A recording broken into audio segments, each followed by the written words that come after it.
राज्यभरात निर्माण झालेल्या गॅस टंचाईमुळे सर्वसामान्य नागरिकांचे जनजीवन पूर्णपणे विस्कळीत झाले असून या पार्श्वभूमीवर वंचित बहुजन आघाडीच्या वतीने देवळा तहसीलदार डॉक्टर मिलिंद कुलकर्णी यांना निवेदन देण्यात आले।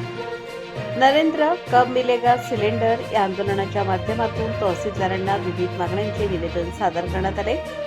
निवेदनाचा आशय असा की गॅस तुटवड्यामुळे घरातील गॅस शेगड्या थंड पडल्या असून चहाच्या टपऱ्या, रस्त्यावरील खाद्यपदार्थ विक्रेत्यांचे व्यवसाय ठप्प झाले आहेत। अनेक कुटुंबांना चुलीवर स्वयंपाक करण्याची वेळ आली आहे।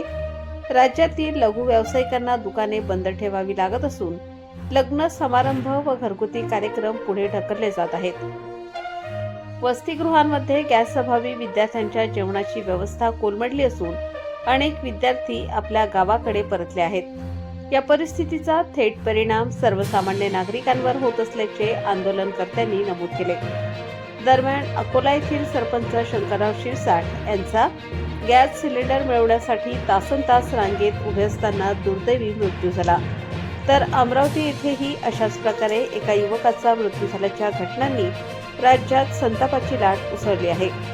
या घटनांचा उल्लेख करत आंदोलनकर्त्यांनी प्रशासन व सरकारच्या नियोजनावर तीव्र नाराजी व्यक्त केली आहे। 11 मार्च 2026 रोजी वंचित बहुजन आघाडीचे नेते ॲडव्होकेट बाळासाहेब आंबेडकर यांनी दिलेला इशारा आज खरा ठरत असल्याचा दावा करण्यात आला। सरकारकडून वारंवार कोणतीही टंचाई नाही असा दावा केला जात असला तरी प्रत्यक्षात परिस्थिती गंभीर असल्याचा आरोपही यावेळी करण्यात आला।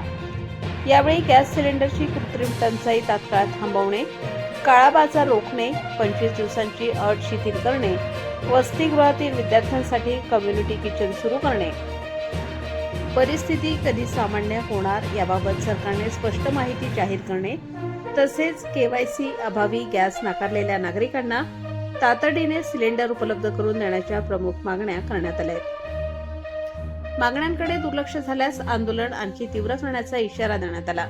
यावेळी वंचित बहुजन आघाडीचे देवळा तालुकाध्यक्ष मुकेश गरुड, तालुका महासचिव नितीन केदारे, स्वप्नील आहिरे, बाळा जाधव, महेश हिरे, श्रीकांत केदारे, युवराज पवार, दिगंबर साबळे, जिजाबाई साबळे, साहेबराव केदारे आदी पदाधिकारी व कार्यकर्ते मोठ्या संख्येने उपस्थित होते।